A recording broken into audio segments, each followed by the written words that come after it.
Hello everyone! Welcome to my kitchen.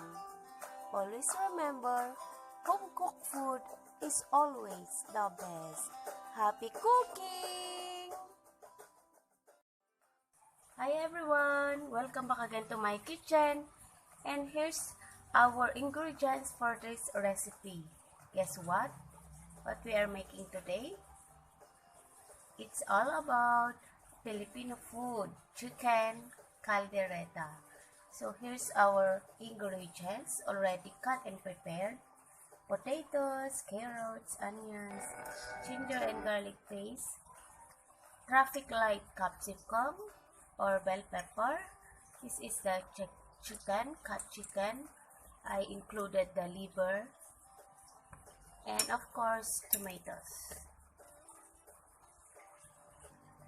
We also need these bay leaves or laurel, annatto seeds or achuete, black pepper, salt, soya sauce, and of course, cooking oil.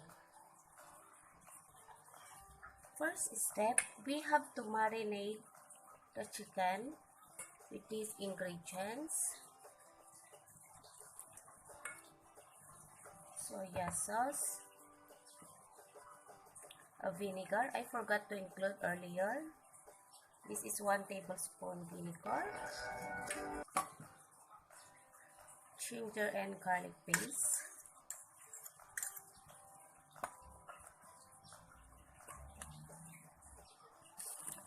We have to add this bay leaf here. Add the black pepper powder.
I want to add chili powder so that it will be a bit spicy.